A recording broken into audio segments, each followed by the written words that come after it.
Hi, everyone. This is Ellen from Astrology Journal. Pluto's turning retrograde on May 4th at 11:30 a.m. Eastern Daylight Time. What I think this cycle is about is the idea of veils dropping. So, to the extent that we've been confused about something, we sort of, on a certain level, known our values, but we're living in this world where values are all over the place, and we're encountering people who have different values, but nothing's being explicitly said, and we don't quite get it. And so we end up engaged in battles and conflicts with people because we're not clearly understanding our values versus their values, our visions versus their visions, our beliefs versus their beliefs.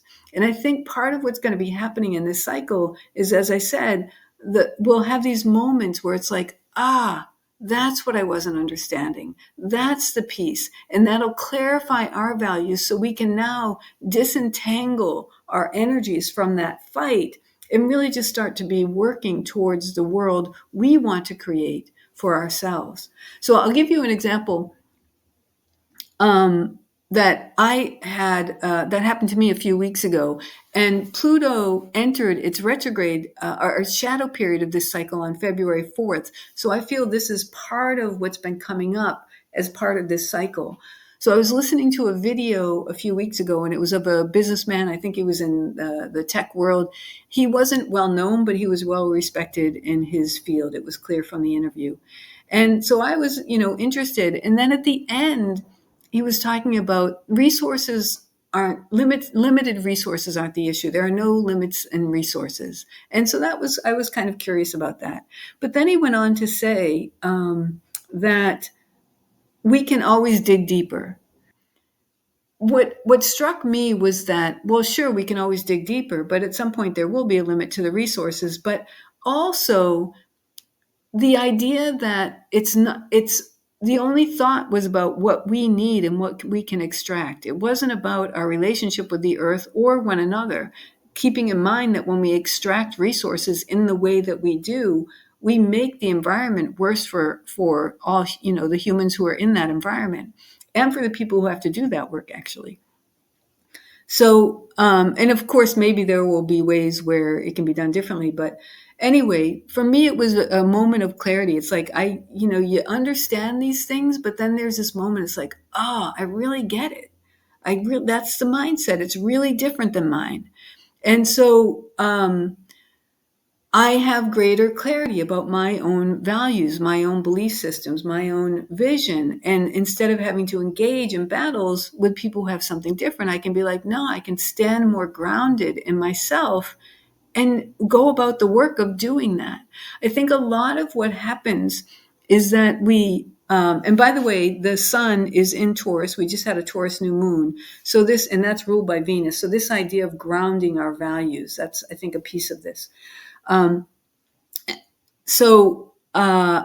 think a lot of times we spend our time trying to clarify our values, and that's what our conflicts with others are about. And we don't realize it. We don't realize that there's something unclear in us, perhaps. And I think that we'll be seeing that. We'll be getting more clarity, and it'll be like, oh, that's what I wasn't getting.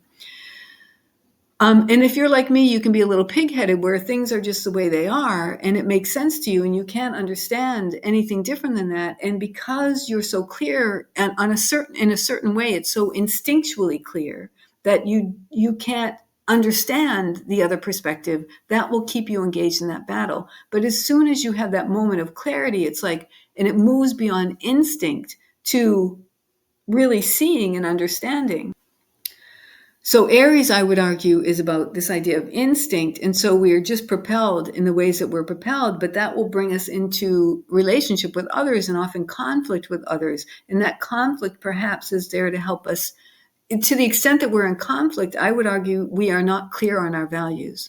Because if we were clear on our values, we wouldn't be in conflict. And by conflict, I mean negative conflict. I mean conflict for the sake of conflict that's not getting anywhere, conflict that's not constructive.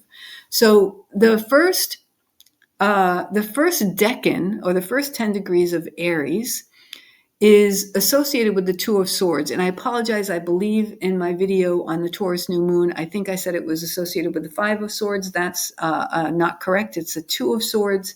And I'm just learning this, and numbers are really hard for me, so I get things confused like that all the time. But anyway, it's the Two of Wands, and the Two of Wands is a man standing at the wall of his castle with a staff in one hand and a globe in the other, and he's looking out at the water, at the ocean. And so he's looking out into the distance. And so the idea is this idea of envisioning what we want, dreaming into being the world that we want, the reality that we want. And when we are working on instinct, alone, it potentially can be hard to actually bring that into being because there's some level where we're not clear. The work of Aries is to go about and have experience so that we can become clear about things, so that we can become clear about who we are. And part of that is being clear about what our dreams are, Neptune, what our values are, Venus. And then here we have the square to Jupiter, what our beliefs are. So those are all things that I'm thinking about when I think about this Pluto retrograde cycle. And I'm going to stop it here for a second and come back. That's the basic gist of the cycle, and I'll come back and do a more thorough look at the chart. And actually, I'll be looking at 3 charts. So I'm going to stop this right now, and I'll be back. So in this next part of the video, I just want to walk through the charts. I'll start with the Pluto retrograde chart. There are 3 charts. So there's Pluto retrograde. There's the Pluto solar point. Oops, sorry about that. The solar point, meaning when Pluto gets to the midpoint of its retrograde period. That's going to be on July 25th, 2:32 in the morning, Eastern Daylight Time. That point comes when Pluto opposes the sun. So they'll be at 2 degrees of Aquarius. Pluto will be at 2 degrees of Aquarius. The sun will be at 2 degrees of Leo. So that's the midpoint of the cycle. And then the direct point, when Pluto ends its retrograde cycle and begins going direct again, that's on October 13th, 2025 at 10:54 Eastern Daylight Time. And you can see, if you've been noticing, there is a lot going on in this. This is like pow. It's like, let's go back and just quickly look. Kind of, some things going on. There's a T-square, there's some, energy here. Here, there's even a little bit less energy. So it's like as it goes along in its cycle, it just becomes a little bit more energized, a little bit more energy going on.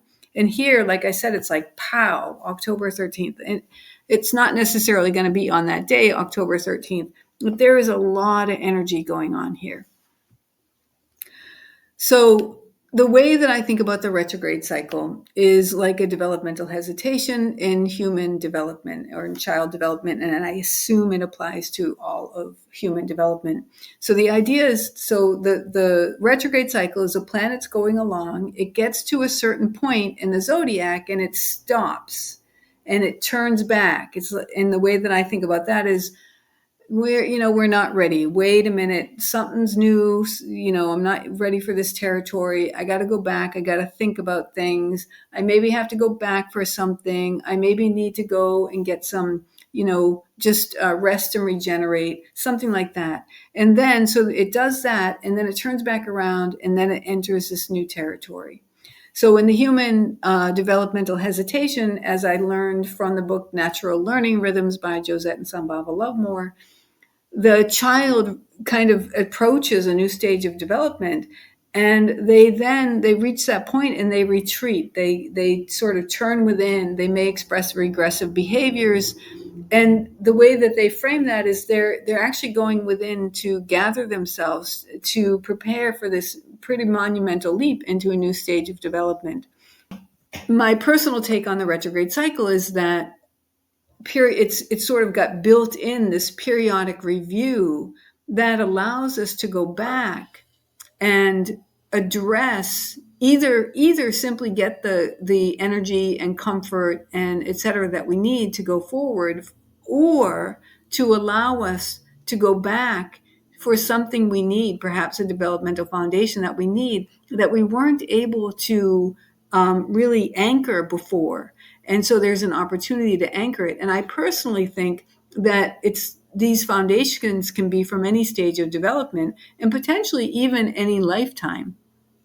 So that's how I think about the retrograde cycles. Pluto in Aquarius, Pluto is the soul, and from an evolutionary astrology perspective, and Aquarius is humanity. It's the individuated humanity. It's the individuated human, and it's humanity as a whole. So you can think of the individuated human as the cells within the organ or the organism of the human being, the human soul, you could say. So, in other words, Pluto and Aquarius we could think of as the collective soul of humanity, and each of us are individuated entities within that. And the idea is that we want to, just like the cells in our body and the organs in our body, ideally, we want that all to be working harmoniously so that we can live our lives in relative health and well-being. And so, to the extent that each of us may be carrying some of the wound of the human soul, Aquarius can be this idea of trauma. To the extent that we are holding, an aspect of that wound, then perhaps the retrograde cycle is part of what may be happening is we each get to go back and address that piece in us that's been hampering our trek through this world, if that makes sense. And as each of us does that, we're helping to heal the collective. That's my personal belief. So anyway, so here we have Jupiter squaring the south node and all of these objects over here. So we have Ceres, we have the north node, we have Saturn, we have Neptune, we have Venus. And the south node has been doing this for a long time. It's been opposing, it's been this kind of the sole point over here, opposing everything that's been going on over here. There's been this kind of parade of planets and objects moving through this territory. And so one way that I think about that is the south node is kind of acting as the stake in the ground around which everything else is revolving. So the south node has been really important, and that's our past. The south node is our past, and the north node is our future. And you can think in terms of this lifetime, our past in this lifetime, and our future in this lifetime. You can think in terms of the soul in many lifetimes. So the past experience, this past journey of the soul, moving into, evolving into its future journey, that kind of thing. That's the way that evolutionary astrology teaches it. But it's about the past versus the future. So the focus, the pivot point has been our past, and it's really been about addressing our past in the ways, whatever wounds, whatever has been left undone, whatever foundations didn't get built. It's been about addressing those. That's the way that I've been reading that energy. Interestingly, the nodes in this chart are direct. Normally, they turn retrograde. So the direct motion of the chart is in the order of the zodiac. So Aries to Taurus to Gemini to Cancer. This is the zodiacal order. The the clockwise direction is in the reverse order of the signs, and that's Aries to Pisces to Aquarius to Capricorn, etc., all the way around. The nodes typically move clockwise through the sign, and so in the reverse order of the signs. But in this chart, they're moving in the actual zodiacal order of the signs, so they're moving counterclockwise. And this is the true nodes. They do this every once in a while, but generally they move retrograde. They move backwards through the zodiac. This clockwise direction of the chart is the direction that the sun and the planets travel over the course of a day. So they rise at the eastern horizon, they culminate overhead, and then they set on the western horizon, and then they go underneath, out of sight. Here's the midnight point, etc., and then they go and they rise again. So that's the daily direction, and then the counterclockwise direction, the zodiacal order of the planets, that is the yearly direction. Over the course of a year, the planets move through these signs, and of course, they won't all move through all of those signs in a year, but that's the general idea.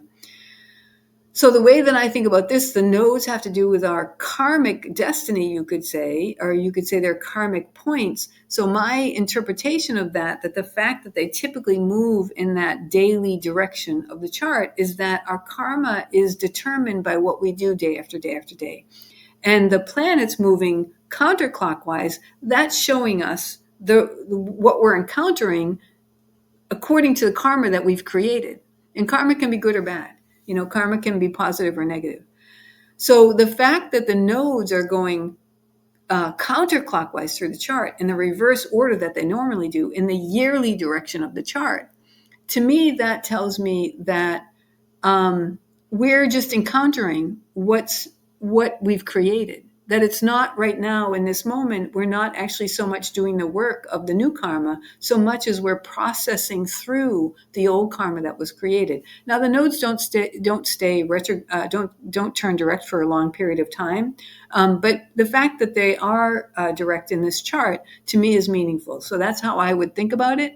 That during Pluto's retrograde cycle, we are going to be focused on what's been established before and kind of processing through that.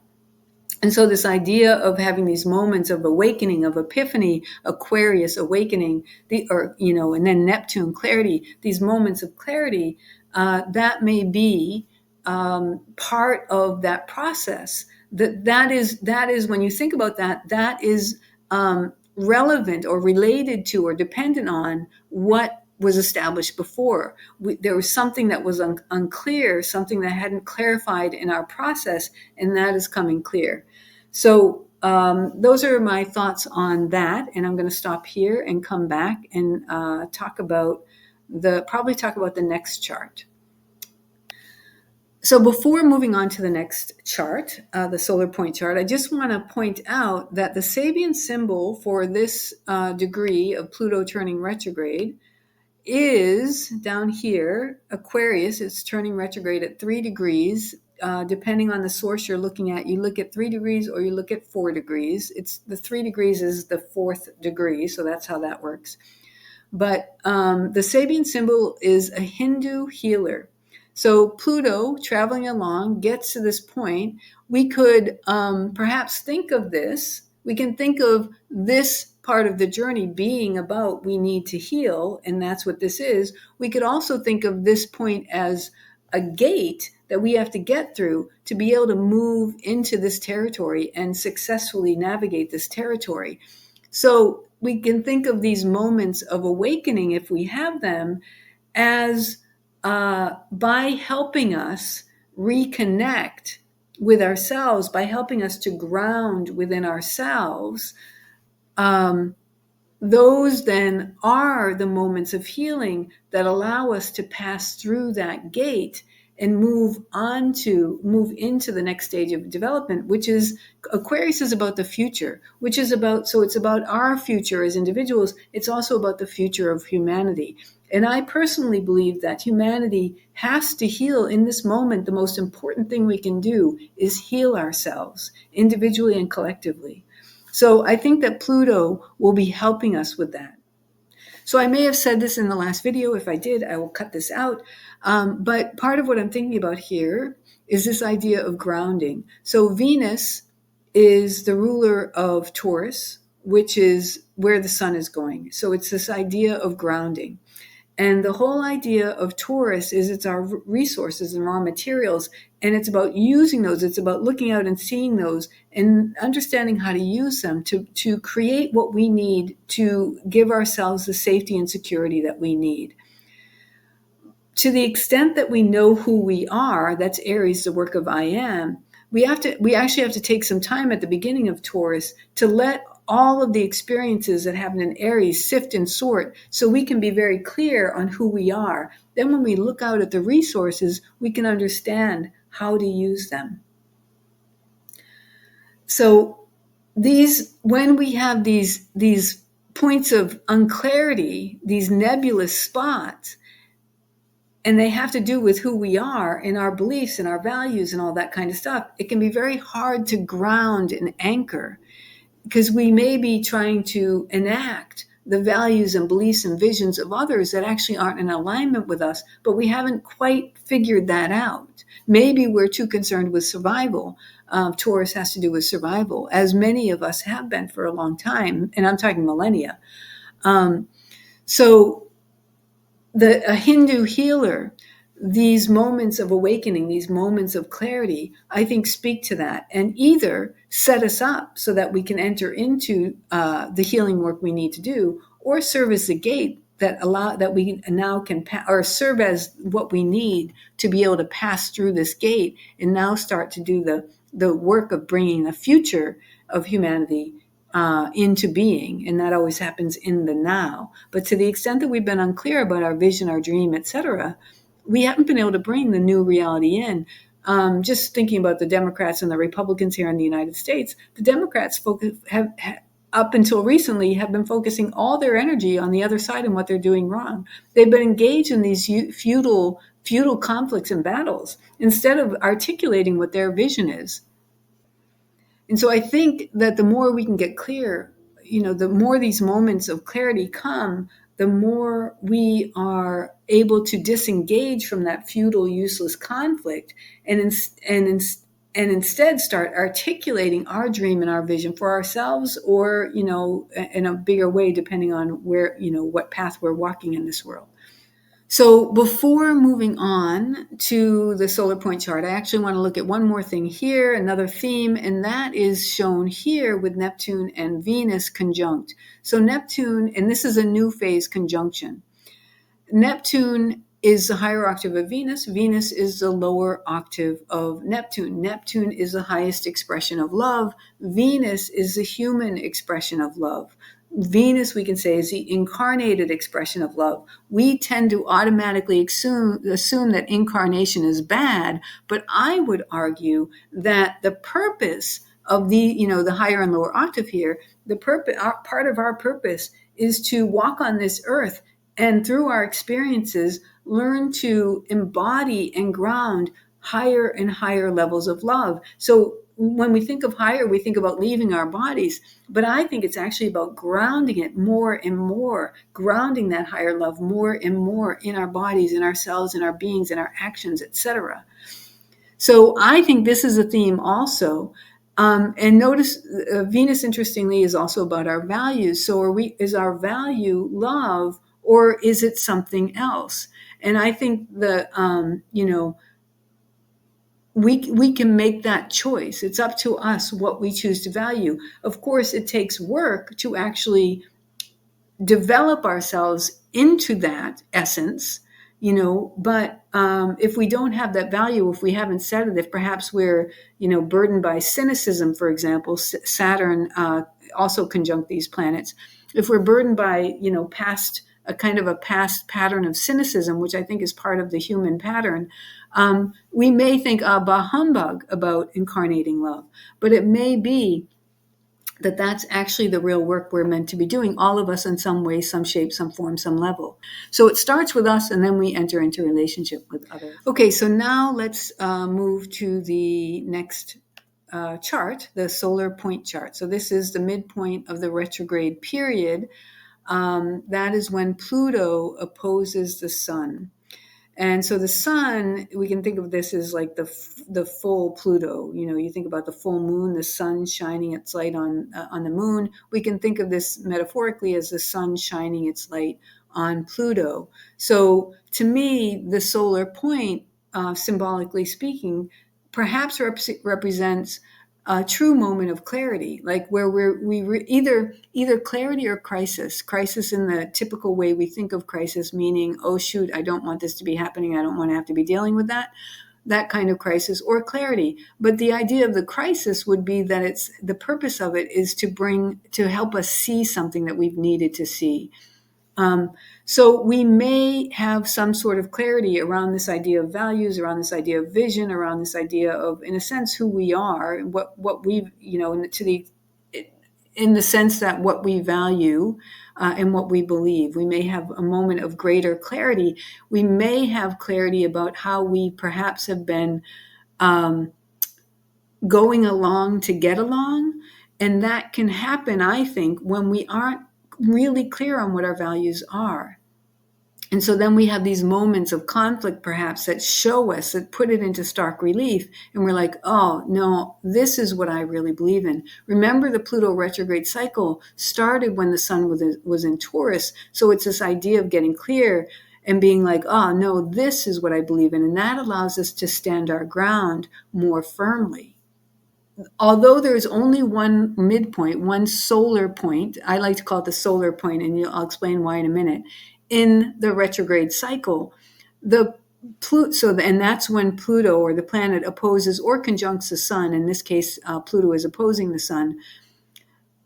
There are two other times when Pluto crosses over that point, and that's in the shadow period leading up to the retrograde cycle, and then the shadow period after the retrograde cycle ends. It'll cross over that point. And that happened.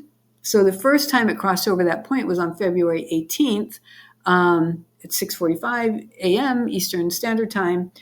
And the final time it will cross over that point is December 27th at 11 a.m. Eastern Standard Time.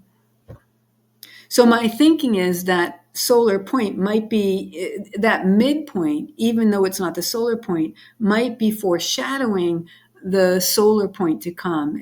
We might have moments of kind of insight, but not realize how important that insight is, for example. Or we may realize it's important, but we may not realize the extent of it, or something like that. I had an experience with another retrograde cycle, the Mars retrograde cycle, where at the midpoint of the reconnaissance period, so the first shadow period, I experienced something that was a real setback, and I was just thinking, no big deal. I'll recover. I'll take some time. I'll recover, and I'll get back to it. And it ended up being pretty much a life-changing experience. And I had no clue until, the Mars's retrograde period progressed, and I started to see, it's like, this is actually not just a momentary setback. This is like a change of direction, change of whatever. And my sense of identity, Mars, ruling Aries' sense of identity, became more clarified because of that experience. So these things, we tend to like brace and be like, but everything is meant to help us. Everything is designed to help us. Everything is here to support us. Everything is here to bring us back into alignment. So if we can learn to approach everything from that perspective, we can start to appreciate what's happening and what's unfolding and what's why, because it's really all about bringing us back into right relationship with ourselves, and therefore humanity into right relationship with one another and with the earth and the cosmos and etc. So anyway, I think that's probably good enough for what I have to say for this chart.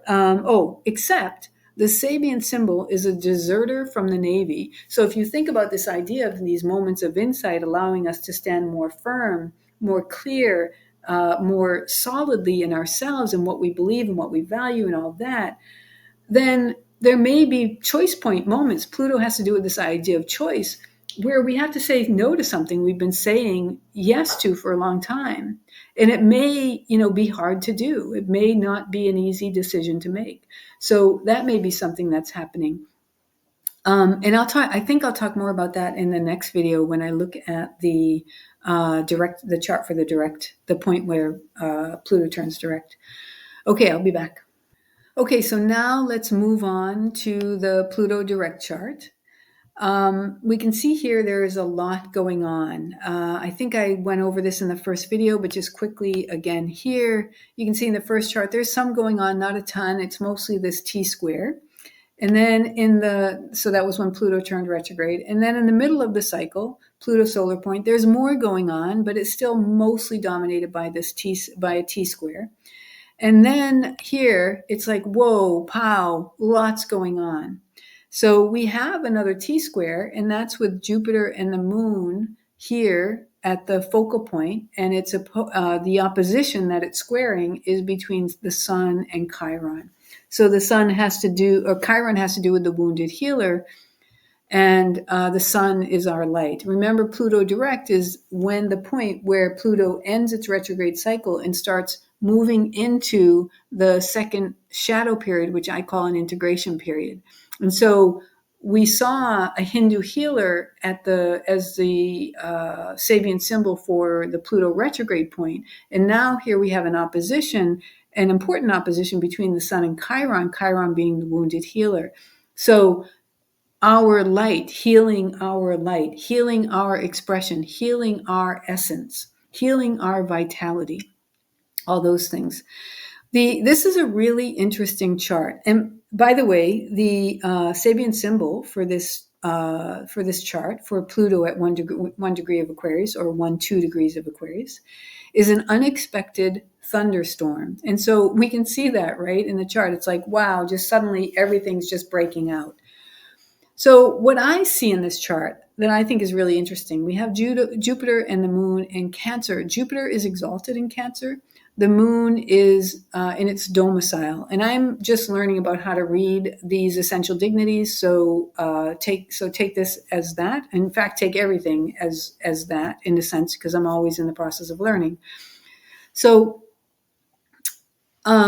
Jupiter, and it doesn't, even if I'm not in the process of learning and I'm a master, whatever, which I'm not, but anything I have to say is only relevant to the extent that it's helpful and useful for you. So take everything, as I say, as just, this is what I'm sharing, this is what I'm seeing, and other people may see it differently. So you want to listen to the people who are seeing it and sharing it in a way that's helpful and useful and inspiring and all that for you. So Jupiter, the exaltation, as I understand it, is like you are well respected in society. You are, the first way I learned about it was that it's like the honored guest in somebody else's house. So you are in someone's house, you're well treated, you're well respected, but you have to play by their rules. Domicile is you are in your own home, you get to make the rules. And with that comes responsibility. And with exaltation, I would argue, comes responsibility too, to sort of fulfill these roles. But here's the thing, that none of that is a problem, except if we've organized our human culture in such a way that we are so out of alignment with what evolutionary astrology calls natural law, that we're not actually, the roles that we're asking people to fulfill are not actually roles that are right for who they are. And so they're having to compensate, Jupiter compensation, to be something that other people want them to be, have decided they need to be, when it's not in alignment with who they really are. One of the natural squares to Cancer is Aries, that's I am. Ideally, the Cancerian energy, which is ruled by the moon, is supporting us in developing who we are and emerging into greater independence as to who we are. This idea of emerging into greater independence comes from this idea of the first quarter square, which in my mind is Cancerian in nature. And if you think about Cancer, that's the baby being born. The baby is now moving into a new stage of independence. Before, it was completely dependent on being in the womb. It had to actually literally be in the body of another. And now the birth, we don't think about babies and infants as independent. They're not, but they're in a greater stage of independence than they were when they were in the womb. So in this first quarter square has to do with this idea. So I believe this first quarter square has to do with this process of continually emerging into new stages of independence. And in order for us to be a healthy, collaborative, enlightened collective, we have to have two things. We have to all be standing on our own 2 feet, really solid in ourselves, and we have to be able to collaborate in community with one another. So there can be a tendency, or there has been a tendency, if we think about the moon in its domicile in Cancer, if we think about the traditional role of the woman, of the mother, moon, Cancer mother, as her only thing is to put it in the most cynical terms, barefoot and pregnant in the kitchen, right, in the home. Having children and raising children is a beautiful thing. If that is your role, if that is who you are, if that is what you aspire to, then that is beautiful. But for society to say that because you are this gender or whatever it is, because we see you in this way, you therefore must fulfill this role. That's a problem. And that sets us up for codependence and these endless, ridiculous conflicts that have nothing to do with anything, that are completely counterproductive. So that's I thought that was an interesting way to think about this Jupiter and Moon and Cancer. So part of it, the Sun in Libra is, this is balance and imbalance and harmony. We're maybe needing to restore our balance, bringing us back into the picture, who we are, healing what has been preventing that from happening. Remember that light is additive. So the more of our light that we can bring in to our relationships and into the world, the more the light grows. So it's not a problem bringing our light into the world, except for people who, for whatever reason, are themselves so wounded that they don't want that. I would argue we can also be codependent with ourselves, and so and that's sort of maybe going along to get along. So to the extent that we've been doing that, perhaps this Pluto retrograde cycle will be helping us. And perhaps we've been doing that because we've been unclear. We haven't really fully had that moment of clarity about what our values are, what we believe, versus all the messages, all the information. Gemini has been a big player in this chart. All the information that's been coming in, it's perhaps been confusing us, keeping us from really being clear about what do we actually think. And part of that is because we don't say it clearly. People don't articulate clearly what they believe because we're all just living out the roles and the rules and the regulations and etc. that have been passed on to us. So this is also lineage. Cancer is family, lineage, ancestry. And so our ethics Jupiter, are passed down from generation to generation. Our beliefs are passed down from generation to generation. And to the extent that our beliefs are, you have to be this thing we've decided, as opposed to our beliefs are, our work is to help support our children in becoming who they are and supporting one another and being who they are. To the extent that our beliefs have been saying, like if you think about something like the Hatfields and McCoys, that our beliefs are those people are bad and we must fight them and we must, defend our honor and all that kind of stuff. To the extent that those kinds of things are our beliefs, we may be, and when we're kids, we imprint those. We don't really have defenses against that, a lot of us. And so that just comes in hook, line, and sinker. And then that can kind of obfuscate us, can keep us from being able to clearly see what we actually truly believe and feel. We might have a sense that something feels off, but we might not understand what that is. And we may carry that into adulthood.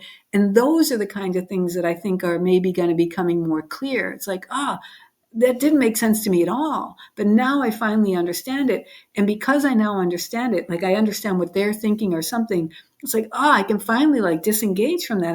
That doesn't have to be my reality. I don't have to try to understand it. I don't have to try to make sense of it. I can just be more grounded in who I am, more anchored in who I am, or go about the business of creating that, if that makes sense. So I hope this is making some kind of sense. There is a kite pattern in this chart that's pointing to Neptune. And opposite of Neptune, at the tail of the kite, is Venus. So this is that idea. So now instead of being conjunct, Neptune and Venus are in their opposition. And so this is, again, that idea of higher octave of love, lower octave of love. And developing the skill, Virgo, developing the skill of that. The South Node here, perhaps we're discovering we didn't get to develop the skill of that. And so now we're interested in developing the skill of that before we enter into relationship, because until we develop that skill, even if we have the values and the beliefs about love, we're not actually going to have the practice of love in place. So Virgo helps us with bringing into being the practice of love. Virgo is also opposite of Pisces. Pisces is ruled by Neptune. Virgo, I believe, is about we're learning. The reason we're learning the skills and the practices is so that we can more faithfully embody those higher principles. So, and of course, Venus is also gifts and talents generally. So, how we embody, like, we are each going to have unique gifts and talents, and those are sort of the ground from which we embody those by learning the gifts and by learning the skills and practices of those specific gifts and talents that we have. Those then become the vehicle, the expression of love through us. So maybe maybe we love to play the violin. That becomes the expression of our light, and also our love. So that, I think those are my thoughts on this. There is another interesting pattern. It's a little bit dubious. We could argue, if we use a wide orb, we could say that Venus and the South Node are in a quindecile or quindecile relationship. And then we have the South Node in a quindecile relationship with Neptune. And so there's this quindecile is this difficult energy. It's this challenging energy. It's this, but what I think is it's difficult in the sense of it's difficult to go through the birth canal when you're being born. Yet it's an essential part of the process. So the fact that it's difficult, the fact that there's pressure, if you think about the birth canal contracting on that baby, doesn't make it wrong. It just means this is a moment, a key moment of we're moving from one place to another. It also said one environment to another, one level of being to another. So those moments aren't necessarily easy, but they're essential. And so this may be asking us, this pressure may be helping us to at least recognize that we are out of alignment with love, that we don't have the skills and practices we need. And so we can start to at least at the very least start asking, what are those skills and practices? How can I start embodying them? And also with regard to our specific gifts and talents, how can I learn the skills of those? Maybe I wasn't understanding what mine were. There's an interesting thing that happens in our society, by the way, where we don't recognize gifts and talents. In the sense that if we have a specific gift or talent, we tend to minimize that. And then we tend to be annoyed with other people who aren't just good at it. But that, I think, is about not recognizing that each of us has our gifts and talents, and those are special, and they are worth valuing. And when we value that, we can then perhaps not expect other people. We don't want to compete and say, this is my talent, you don't get to have it. But at the same time, we don't have to say, well, why can't you do that? That may not be their gift. So I think it's a complex thing that happens there. But anyway, the idea being that we want to develop the practices and the skills of our unique gifts and talents, and understand that it's not just about the gifts and talents. It's also about bringing love down into those, so that love is what's being expressed through us, so that love is the light that's shining through us. It's one thing to be very good at something, but you can not be necessarily, you can be, Jupiter can be arrogant. You can be arrogant, you can be, you can be somebody who cheats and lies and whatever. Or you can be really good at something and be in the process, continually developing yourself as a decent, decent's a tricky word, right? What do people mean by decent? But a loving, caring human being. And whatever that means, I think most of us don't really know what love is. And we have ideas about love that perhaps aren't true, that perhaps are more based on this idea of codependence, or this pattern of codependence. So I think we're all in the process of learning what love truly is. So anyway, instead of babbling on, I'll just stop there. Though that's pretty much what I have to say about this chart. I'm sure there's always, always, always more, but I'll leave it there. I think I've said enough. Hopefully this was helpful for you. As I said before, I think I said it before, if this was helpful for you, great, wonderful, that's awesome. And thank you so much for listening. If it wasn't, no, just leave it behind. It wasn't for you. It wasn't the right thing. For some reason, I was off as it relates to you, and there may be somebody else who is able to talk about this chart or these charts in ways that are actually helpful for you. So find the people who are helpful for you and take what works and leaves the rest, as they say. All right, that's all for now. Thanks so much. Take care.